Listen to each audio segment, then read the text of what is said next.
Alrighty, welcome to Black as Fuck Review episode 3. Boom. We got 5 more to go after this, guys. I'm joined today, as always, with the beautiful Daktronics and the stunning Joe Flo. How you guys doing today? We out here. Good. All right. Happy holiday. I hope everybody got some good barbecue, shit like that. I talked to my mom and she said she made lobster tails and shit, so they threw down. Yeah. We did rib tips, you feel me? Oh, we ate. That sounds good. Joe, your mama cooked? Yeah, we had a cookout. It had a couple people over, and so sat 6 feet apart. And had the whole jerk chicken and baked beans, and it was so good. Corn. It was a good time. Sounds good. All right, guys, jumping right into it. What was your initial reaction watching this show? This was a really good show. I think this episode was really good. It had everything. It was less comedy, more serious. I thought this episode, due to it being, Juneteenth based, you can't really bullshit Juneteenth. You know what I'm saying?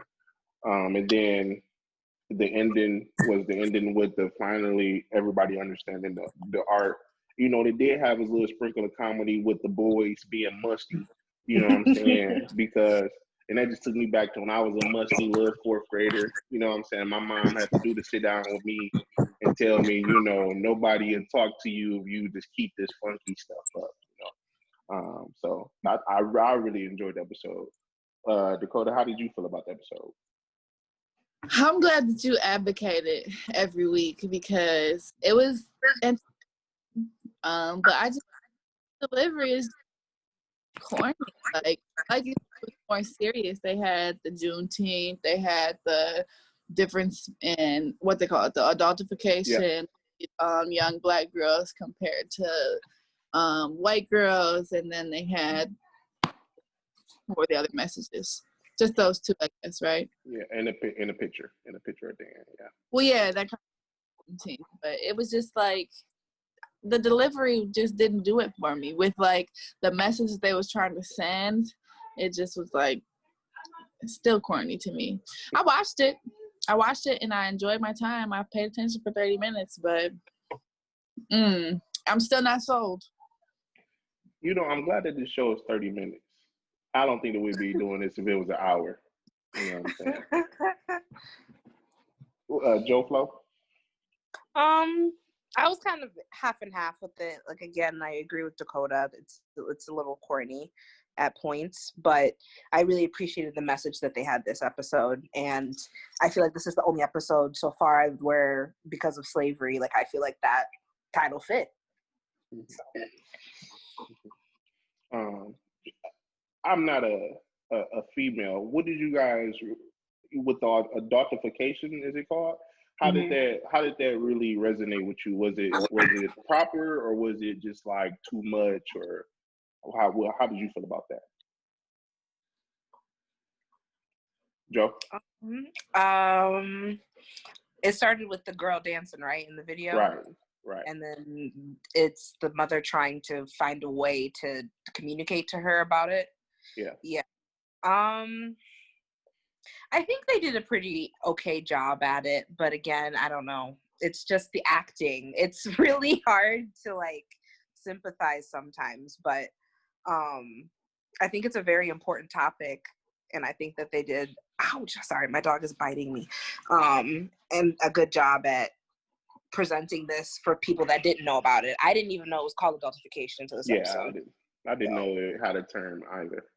Yeah, it was just something that you always kept in mind. You're always viewed differently. So, because of your skin color, I wish you could see that my dog really. If anyone wants a dog, I'm selling my dog for $2,500. He's potty trained. Thank you.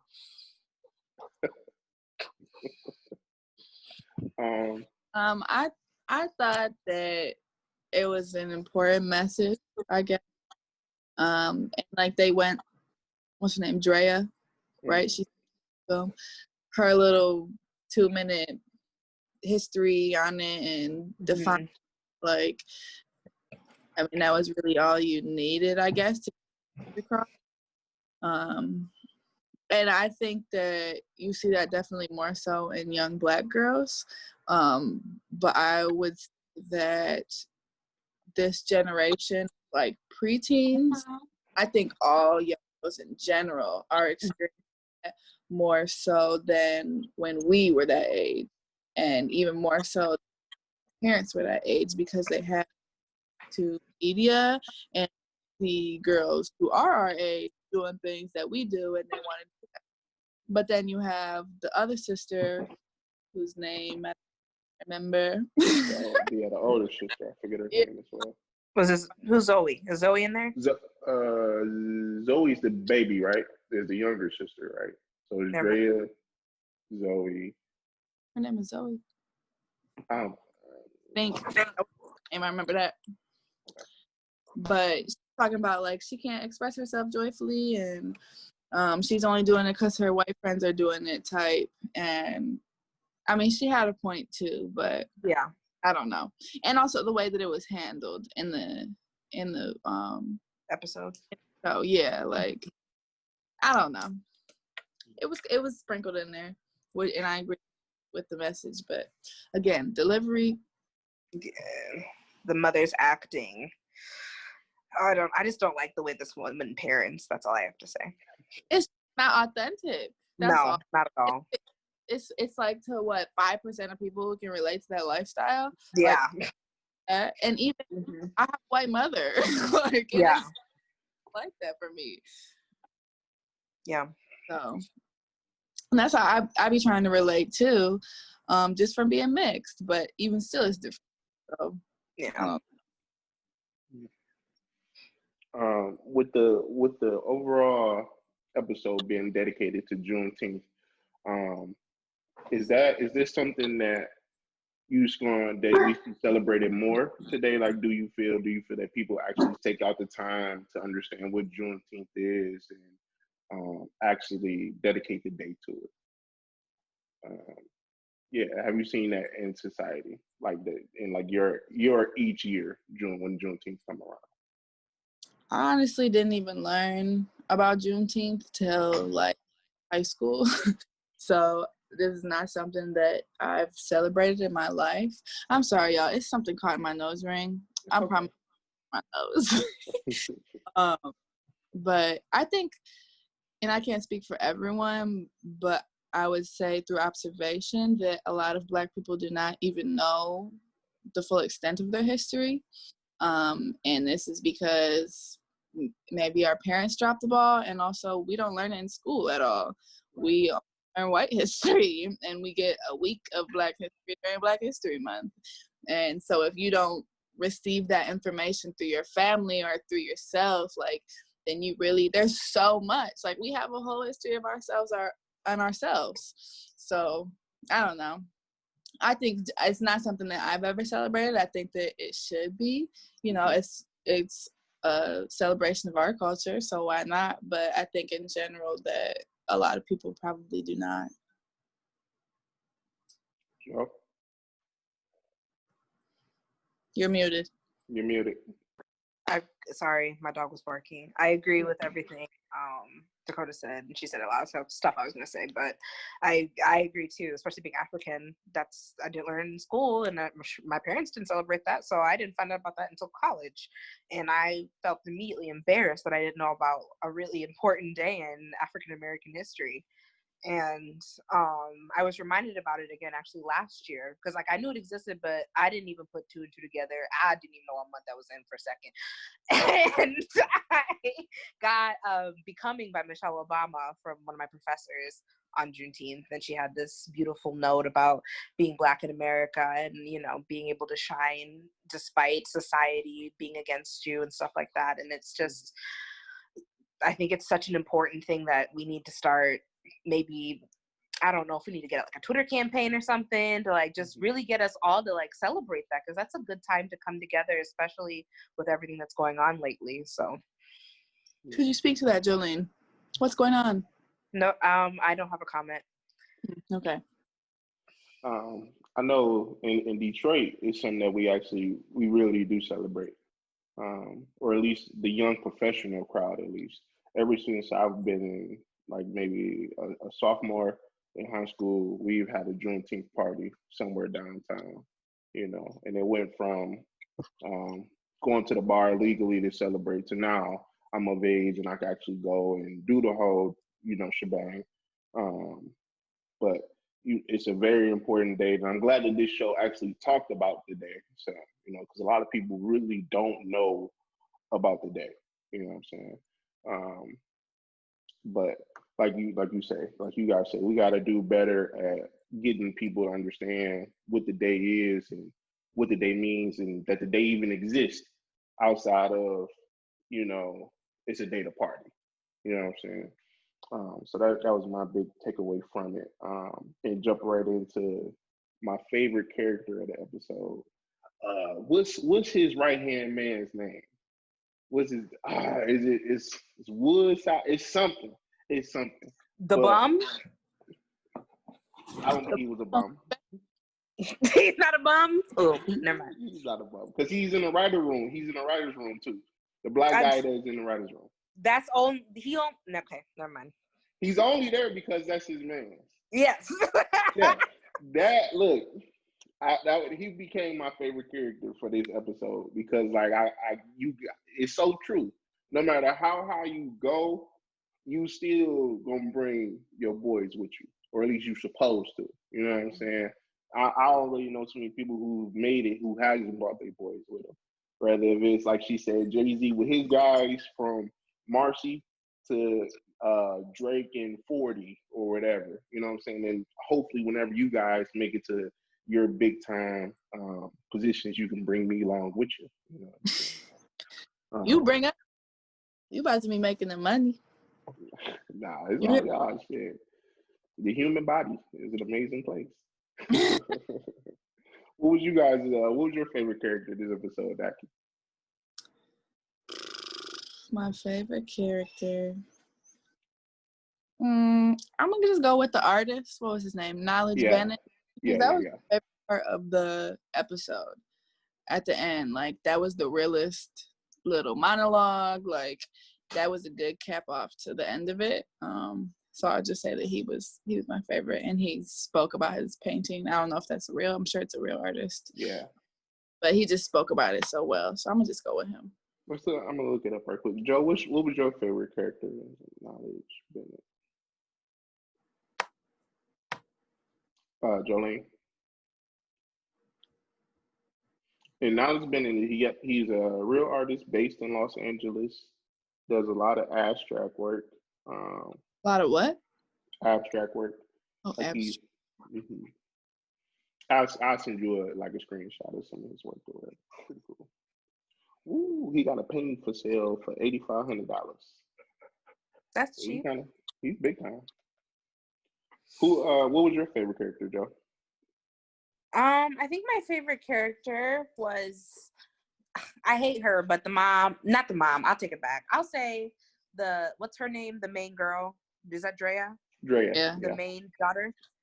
For her little thing that she did on the Deltification, and I really didn't have a favorite, I'm not gonna lie, but if anything, I enjoyed her little piece. So yeah. Do you like that characters are given their own little breakout moment to explain something, like kind of breaking the fourth wall? Do you like that, or does that not flow with the show to you? Is anybody doing it? I'm sorry, Dakota. Is anybody else doing that besides Drea? Kenya has a couple times. Oh, yeah, that's true. I mean, part of the show flows, I guess.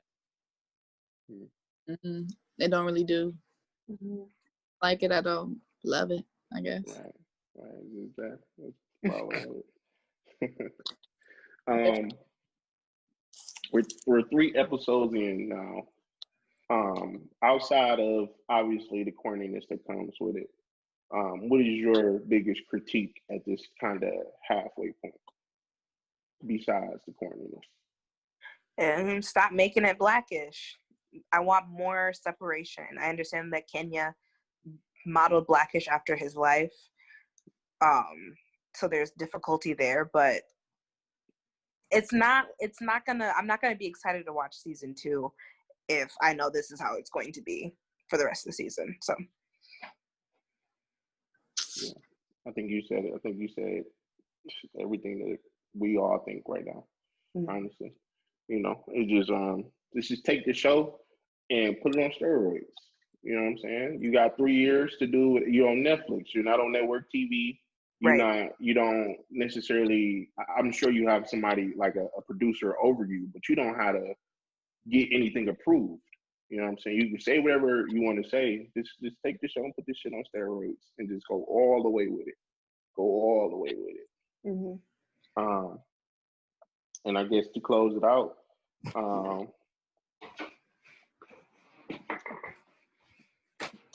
do something different. Let's do something different here. I'm trying to think. What is the question I can ask that's different? To close it out. Who do we want to see more of? Out of all the characters that we've met, who do you want to see more of? The older sister. The older sister? I want to know more into her story. Yeah. I want to see that little boy that's scared of everything. Pops. Yes, Pops. I love him. I was gonna actually say the older sister as well. Because I think she bringing in a whole different perspective. Like, as the older sister, she's seen the parents for the longest. She's seen the world for the longest. When she go to USC, she's in films. Let's see a lot more of her. No, not Dre. One. Hmm? The other, was she the middle one? Drea is the middle one. So the oldest one, Drea, then Lizzie's the youngest one. Yeah. Because I feel like the 2 boys, 3 boys. I feel like Drea is obviously the center, like pretty much of every episode. And then this past episode, you got little Lizzie's her name. I'm gonna say Lizzie. I'm gonna say Lizzie. Maybe. Oh, right. But hold on. The young. If this was like her little episode, like with her friend, the twerking video, her growing with her best boyfriend, or the comment about that you need to put a bra on, right. And that showcased her a little bit. And I feel like the boys are just like, I don't know, just like supposed to be funny and cute or something. Really, Izzy's her name. Yeah, the boys are total comic relief. I feel like. So I think more of the older sister and more story or more character development for her. Right. We still see the bickering between Kenya and Joya. You know what I'm saying? Do we see, and this is predicting episode 8. I didn't even watch episode 8 yet. Do we see them ever getting on the same page, or do we see this show ended in next season being about them getting divorced? Oh, for sure the divorce, because this relationship is not doing very well in the show, in my opinion. I don't think the divorce. I think the divorce is coming up because I think the wife is messing it all up. But I just don't like her. I think it's just like that dysfunction, right? But or something. Because I was thinking about that too. Because they always like going together or whatever. Like in this episode, he was talking about the double ask. Mm-hmm. Like whatever, all that little extra stuff. But I don't know. I guess that could be a for the show, but divorce, man. I'm with Joe. I see divorce coming that way. It's too much arguing. I think it's just too much arguing. Yeah. Yeah. Okay. Yeah. I don't see them having good coping mechanisms for themselves that they're showing on the show to see their relationship withstanding. Like watching her drink wine all the time and pop them pills and stuff and do drugs. I don't know. I mean, like, besides the braids. She does do Molly. her like little mommy kickboxing class or whatever, but It's I feel like she loves them more than her kids. all she has. Anyway, it's all she has, right? Going back to Joya, okay, now we're all adults here.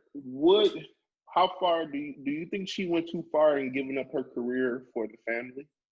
Absolutely. Yeah. Yes. That's why Yeah. she is the way she is. Yeah, that's why I think that's why she's acting the way she act. I mean, she was a successful lawyer apparently, and she gave that up for a family. Like law school is hard. Trust me, law school is hard, man. And I wouldn't get it up for my family. Maybe if you was living in South Front. I mean, maybe. But never Maybe. your career and your independence up before. I mean.